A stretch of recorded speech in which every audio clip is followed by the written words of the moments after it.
내가 이르노니 너희는 성령을 따라 행하라. 그리하면 육체의 욕심을 이루지 아니하리라.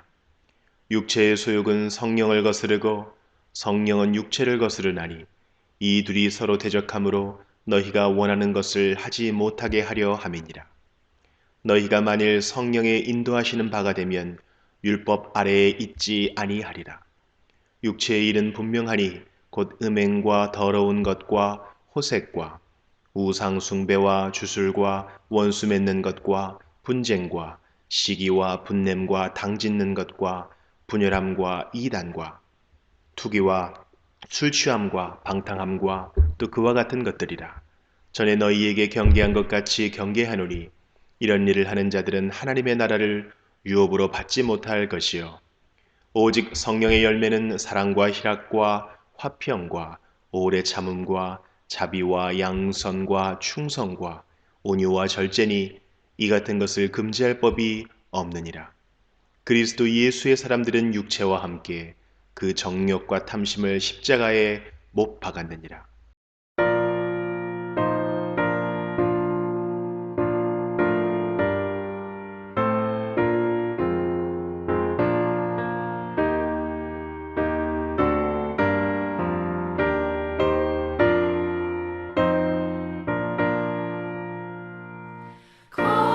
거룩한 주님께 예배를 드리세. 무릎을 꿇고서 영광 돌려 금같은 순종과 양미로운 겸손을 주님께 바쳐서 경배하세. 주 앞에 삼가서 겸손히 행하면 주 너를 언제나 돌보시리. 말씀엔 위로와 기도의 응답을 내 갈 길 바르게 인도하리.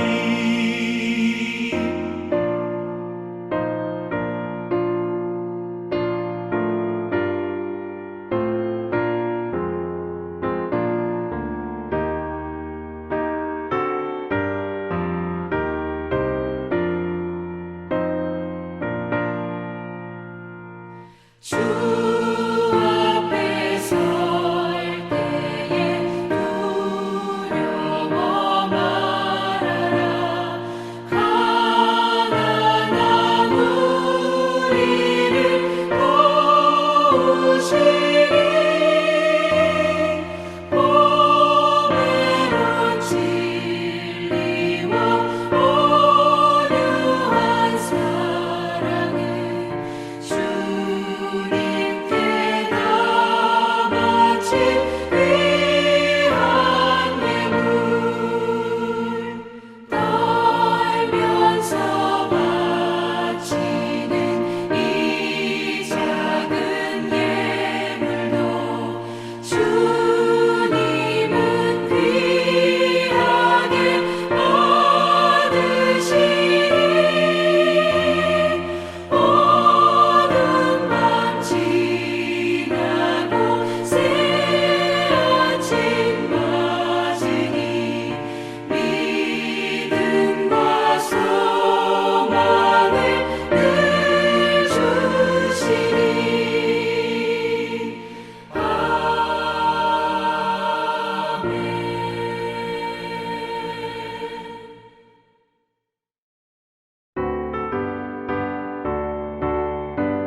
요한복음 11장 1절부터 살펴보겠습니다. 11장은 예수님께서 죽은 나사로를 살리신 사건, 즉 죽은 자를 살리신 예수님을 소개하고 있습니다.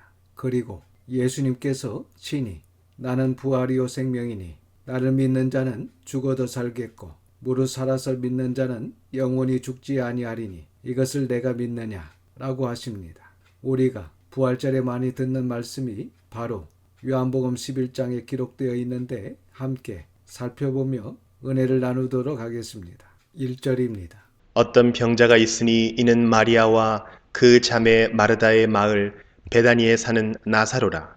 본문에 이 베다니는 앞에 세례 요한이 세례를 베풀었던 요단강 동편에 위치한 그 베다니가 아닙니다. 이 베다니는 예루살렘에서 3km 정도 떨어진 가난한 자들의 집이라는 뜻을 가진 마을로 이름 그대로 가난한 자들, 병든 자들이 모여 사는 빈민촌이었습니다. 그곳에 병든 나사로와 누이 마르다와 마리아 이렇게 세 남매가 살고 있었습니다. 그렇다면 이 세 남매도 가난한 가정에서 힘들고 어렵게 살아가는 자들임을 알 수 있습니다. 2절입니다. 이 마리아는 향유를 주께 붓고 머리털로 주의 발을 닦던 자요 병든 나사로는 그의 오라버니더라. 이 마리아가 예수님께 향료를 부은 사건은 바로 뒤 12장에 나오는데 그때 자세히 살펴볼 것입니다. 오늘 이 본문은 병든 나사로가 바로 그 마리아의 오라버니라는 사실을 사도 요한은 밝히고 있습니다.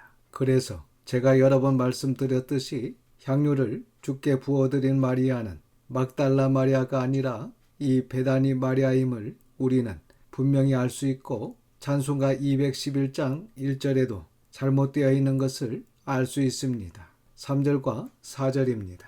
이에 그 누이들이 예수께 사람을 보내어 이르되 주여 보시옵소서 사랑하시는 자가 병들었나이다 하니 예수께서 들으시고 이르시되 이 병은 죽을 병이 아니라 하나님의 영광을 위함이요 하나님의 아들이 이로 말미암아 영광을 받게 하려 함이라 하시더라. 이 말씀을 보면 예수님께서 나사로를 얼마나 사랑하셨는지 그리고 이 세 남매와 얼마나 친밀했는지 우리가 알 수 있습니다. 그리고 지금 마르다와 마리아가 상당히 다급한 마음으로 또한 간절한 마음으로 예수님께 빨리 오셔서 오라버니 나사로의 병을 고쳐주시기를 원했던 것을 알 수 있습니다. 그러나 예수님께서는 이 병든 나사로를 통해 하나님께서 나타내시고자 하는 뜻이 있으시다는 것을 말씀해 주고 있습니다. 5절과 6절입니다. 예수께서 본래 마르다와 그 동생과 나사로를 사랑하시더니 나사로가 병들었다 함을 들으시고 그 계시던 곳에 이틀을 더 유하시고 이처럼 예수님께서는 평소 마르다와 마리아 그리고 나사로를 사랑하셨고 또한 그들의 간절한 마음을 아셨음에도 불구하고 곧바로 가시지 않고 그 계시던 곳에 이틀을 더 계셨다라고 말씀하고 있습니다. 사실 마리아와 마르다의 입장에서 보기에는 주님께서 속히 오시지 않으신 것에 대해 서운할 수 있습니다.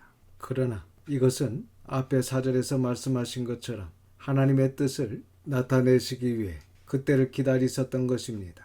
그래서 우리도 하나님께 기도했을 때 바로 응답이 되지 않아도 끝까지 인내하며 기다려야 합니다. 우리의 기도의 응답이 내 때가 아닌 하나님의 때에 하나님의 영광을 위하여 응답하실 그때가 있다는 것입니다. 이 시간 우리 성도들은 혹 이런 경우 낙심하거나 불평하고 원망하며 불신으로 잘못된 생각과 선택을 하는 경우가 없기를 주님의 이름으로 축원합니다. 7절입니다.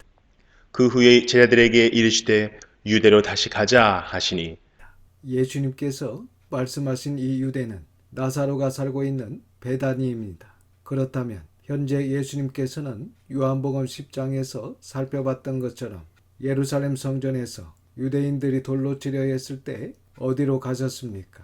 요단강 건너편 베다니, 즉 세례 요한이 세례를 베풀었던 곳으로 가셨습니다. 그래서 지금 현재 예수님께서 요단강 부근 베다니에 계시다는 것을 우리가 알 수 있습니다. 뒤에 17절을 보면 예수님께서 와서 보시니 나사로가 무덤에 있은지 이미 나으리라 라는 말씀이 나오는데 그러니까 요단강 부근 베다니에서 이 예루살렘 옆에 있는 이 베다니까지 걸어서 한 이틀 걸리는 거리입니다. 그래서 예수님께서 그곳에서 이틀을 더 유하시고 다시 예루살렘 옆 베다니로 오셨을 때 나흘이라는 시간이 걸렸다는 것을 알 수 있습니다. 8절에서 10절입니다. 제자들이 말하되 랍비여 방금도 유대인들이 돌로 치려 하였는데 또 그리로 가시려 하나이까? 예수께서 대답하시되 낮이 12시간이 아니냐? 사람이 낮에 다니면 이 세상의 빛을 보므로 실족하지 아니하고 밤에 다니면 빛이 그 사람 안에 없는 거로 실족하느니라. 9절 중반절에 사람이 낮에 다니면 이라는 말씀을 예수님께서 하셨는데 이 말씀은 사람이 하나님의 말씀에 순종하여 선하고 옳은 삶을 산다면 그런 의미의 말씀입니다. 반면에 10절에 사람이 밤에 다니면 이라는 말씀은 사람이 하나님과 상관없이 자신의 생각과 자신의 판단으로 이 세상을 따라 온갖 자신의 욕망을 채우며 산다면 그런 의미입니다. 그러니까 한마디로 우리가 하나님의 말씀에 순종하여 선하고 옳은 삶을 사는 그것이 곧 빛 가운데 행하는 것으로 실족하지 않는다는 말씀입니다. 반면에 하나님과 상관없이 자신의 생각과 자신의 판단으로 이 세상을 따라 온갖 자신의 욕망을 채우며 산다면 그것이 곧 빛 가운데 행하지 않으므로 실족하게 된다는 말씀입니다. 그래서 사실 제자들의 말대로 예수님께서 지금 예루살렘으로 가는 것은 굉장히 위험합니다. 하지만 예수님의 말씀은 위험이냐, 위험하지 않느냐가 중요한 것이 아니라 빛 가운데 행하느냐, 행하지 않느냐, 즉 하나님의 뜻대로 행하느냐, 아니면 인간적인 생각과 판단으로 행하느냐가 더 중요하다는 것을 제자들에게 말씀하고 계신 것입니다. 11절에서 15절입니다. 이 말씀을 하신 후에 또 이르시되 우리 친구 나사로가 잠들었도다. 그러나 내가 깨우러 가노라. 제자들이 이르되 주여 잠들었으면 낫겠나이다 하더라. 예수는 그의 죽음을 가리켜 말씀하신 것이나 그들은 잠들어 쉬는 것을 가리켜 말씀하심인 줄 생각하는지라. 이에 예수께서 밝히 이르시되 나사로가 죽었느니라. 내가 거기 있지 아니한 것을 너희를 위하여 기뻐하노니 이는 너희로 믿게 하려 함이라. 그러나 그에게로 가자 하시니. 이렇게 예수님께서는 나사로가 죽은 것을 아시고 이제 베다니에서 하나님의 일을 나타나기 위해 제자들을 데리고 베다니로 가시고자 한 것입니다. 16절입니다. 디두모라고도 하는 도마가 다른 제자들에게 말하되 우리도 주와 함께 죽으러 가자 하니라. 본문에 디도모는 헬라어 디도모스, 쌍둥이라는 뜻입니다. 그래서 이 이름을 봐서 도마가 쌍둥이였다는 것을 알 수 있습니다. 그리고 도마는 아람어 이름인데 아마도 요한이 이 글을 쓸 때 도마라는 아람어 이름보다 헬라어 이름인 디두모를 더 많이 알고 있었던 것으로 보입니다. 그래서 너희들이 디두모를 알고 있는 그 사람 도마가 이렇게 표현한 것 같습니다. 그리고 그 도마가 우리도 주와 함께 죽으러 가자 이렇게 이야기했다고 기록하고 있는데 사실 당시 예수님께서 예루살렘으로 다시 올라가신다는 것은 큰 위험을 감수하고 가시는 것입니다. 그리고 죽은 나사로를 살리시기 위해 베다니로 가신다는 것은 목숨 걸고 가시는 것입니다. 그래서 지금 도마는 예수님과 함께 생사를 같이 하겠다는 마음으로 이런 말을 한 것입니다. 17절에서 20절입니다. 예수께서 와서 보시니 나사로가 무덤에 있은지 이미 나흘이라. 베다니는 예루살렘에서 가깝기가 한 5리쯤 되매 많은 유대인이 마르다와 마리아에게 그 오라비의 일로 위문하러 왔더니 마르다는 예수께서 오신다는 말을 듣고 곧 나가 맞이하되 마리아는 집에 앉았더라. 아마 이때 마르다와 마리아가 많이 서운했을 것입니다. 왜냐하면 예수님께서 좀 빨리 오셔서 나사로의 병을 고쳐주셨다면 나사로가 죽지 않았을 텐데 라는 마음이 있었을 것입니다. 21절입니다. 마르다가 예수께 여짜오되 주께서 여기 계셨더라면 내 오라버니가 죽지 아니하였겠나이다. 이렇게 마르다가 안타까운 마음을 예수님께 토로하고 있습니다. 그러나 이것은 슬픈 마음 때문에 이런 안타까운 마음을 드러낸 것이지 어떤 불평이나 원망이 있어서 이렇게 말한 것은 아닙니다. 22절입니다. 그러나 나는 이제라도 주께서 무엇이든지 하나님께 구하시는 것을 하나님이 주실 줄을 아나이다. 이 말은 오라비 나사로가 비록 죽었지만 그 영혼이라도 좋은 곳으로 갔으면 좋겠습니다. 라는 심정으로 예수님께 이렇게 이야기한 것 같습니다. 사실 이때 마르다는 죽음 이후 세계를 잘 모르고 또한 신학이 정리되기 전이니까 이렇게 이야기한 것입니다. 그러니까 죽은 자의 영혼은 우리가 기도를 한다고 해서 좋은 곳으로 가는 그런 것이 아닙니다. 전적으로 하나님의 소관입니다. 23절과 24절입니다. 예수께서 이르시되 네 오라비가 다시 살아나리라. 마르다가 이르되 마지막 날 부활 때에는 다시 살아날 줄을 내가 아나이다. 당시 사두개인들은 부활을 믿지 않았지만 바리새인들과 일반 유대인들은 세상 끝날에 있을 부활을 믿고 있었습니다. 그래서 지금 예수님께서 하신 나사로 다시 살아나리라는 말씀을 마르다는 지금 아니라 세상 끝날에 있을 부활을 말씀하시는 것으로 알았던 것입니다. 25절과 26절입니다. 예수께서 이르시되 나는 부활이요 생명이니 나를 믿는 자는 죽어도 살겠고 무릇 살아서 나를 믿는 자는 영원히 죽지 아니하리니 이것을 네가 믿느냐? 예수님의 이 말씀은 정말 엄청난 선포입니다. 25절에 다섯 번째 예수님의 예고예미, 즉 나는 부활이요 생명이니 이렇게 자기 선포를 하고 계십니다. 원래 나는 부활이요 생명이니 앞에 관사가 붙어 있습니다. 그래서 나는 그 부활이요 그 생명이니 이렇게 번역해야 합니다. 그러니까 이 말씀은 예수님만이 유일하신 부활이요 유일하신 생명이라는 말씀입니다. 그리고 25절 하반절에 죽어도 라는 말씀은 육체의 죽음을 의미합니다. 그리고 26절에 무릇 살아서 나를 믿는 자는 영원히 죽지 아니하리니 여기서 영원히 죽지 아니하리니 이 말씀은 육체를 말씀하시는 것이 아니라 하나님과의 교제를 의미하는 것입니다. 그러니까 살아서 나를 믿는 자는 영원히 죽지 아니한다는 말씀은 성령으로 거듭나서 예수 그리스도를 믿는 자는 하나님과 영원히 교제하는 자로 그 영혼이 죽지 아니한다는 말씀입니다. 언젠가 때가 되면 우리의 육체는 다 죽습니다. 하지만 예수 그리스도를 믿는 자는 다시 살아납니다. 뿐만 아니라 살아서 예수 그리스도를 믿는 자는 그 영혼이 이 땅에서 살아있는 동안만 아니라 영원히 하나님과 교제하며 죽지 아니한다는 말씀입니다. 그러니까 우리 믿는 자는 실제로 죽는 것이 아니라는 말씀입니다.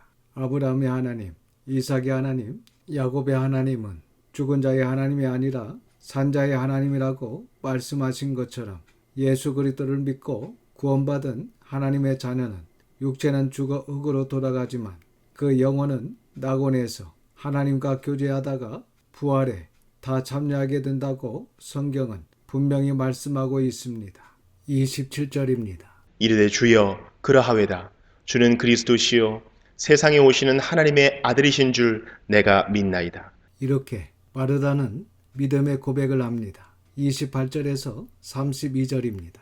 이 말을 하고 돌아가서 가만히 그 자매 마리아를 불러 말하되 선생님이 오셔서 너를 부르신다 하니 마리아가 이 말을 듣고 급히 일어나 예수께 나아가매 예수는 아직 마을로 들어오지 아니하시고 마르다가 맞이했던 곳에 그대로 계시더라. 마리아와 함께 집에 있어 위로하던 유대인들은 그가 급히 일어나 나가는 것을 보고 곡하러 무덤에 가는 줄로 생각하고 따라가더니 마리아가 예수 계신 곳에 가서 배웁고 그 발 앞에 엎드리어 이르되 주께서 여기에 계셨더라면 내 오라버니가 죽지 아니하였겠나이다 하더라. 마리아도 마르다와 같이 예수님께서 빨리 오셨더라면 오라버니가 죽지 않았을 것입니다. 라고 서운하고 아픈 마음을 예수님께 토로하고 있습니다. 33절에서 35절입니다. 예수께서 그가 우는 것과 또 함께 온 유대인들이 우는 것을 보시고 심령의 비통이 여기시고 불쌍히 여기사 이르시되 그를 어디 두었느냐 이르되 주여 와서 보옵소서 하니 예수께서 눈물을 흘리시더라. 본문에 예수님께서 비통 여기시고 불쌍히 여기시고 또 눈물을 흘리셨다라고 말씀하고 있는데 여기서 우리가 생각해 볼 수 있는 것은 첫 번째, 예수님은 참 하나님이시지만 이 땅에 오셨을 때 참 사람으로 오셨습니다. 그래서 예수님도 온전한 인성을 가지신 분이기 때문에 비통해 하시고 불쌍히 여기시며 눈물도 흘리시고 또한 화도 내시는 예수님이심을 성경은 말씀하고 있습니다. 그리고 두 번째는 그들의 불신앙에 비참히 여기시고 또한 애통해 하셨다는 것입니다. 분명히 다시 살아날 것이다 라고 말씀해 주셨지만 그들은 여전히 믿지 못하고 있었던 것입니다. 그래서 진리이신 예수님은 사람들의 불신앙 앞에서 가장 큰 고통을 느끼신다는 것을 성경은 우리에게 가르쳐주고 있습니다. 36절에서 38절입니다. 이에 유대인들이 말하되 보라 그를 얼마나 사랑하셨는가 하며 그중 어떤 이는 말하되 맹인의 눈을 뜨게 한 이 사람이 그 사람은 죽지 않게 할 수 없었더냐 하더라. 이에 예수께서 다시 속으로 비통히 여기시며 무덤에 가시니 무덤이 굴이라 돌로 막았거늘. 이렇게 아직도 예수님을 믿지 못하고 의심하는 그들로 인해 예수님께서 다시 속으로 비통히 여기셨다 라고 말씀하고 있습니다. 39절과 40절입니다. 예수께서 이르시되 돌을 옮겨 놓으라 하시니 그 죽은 자의 누이 마르다가 이르되 주여 죽은 지가 나흘이 되었음에 벌써 냄새가 나나이다. 예수께서 이르시되 내 말이 네가 믿으면 하나님의 영광을 보리라 하지 아니하였느냐 하시니. 본문에서도 분명히 내가 믿으면 하나님의 영광을 보리라고 말씀하고 있습니다.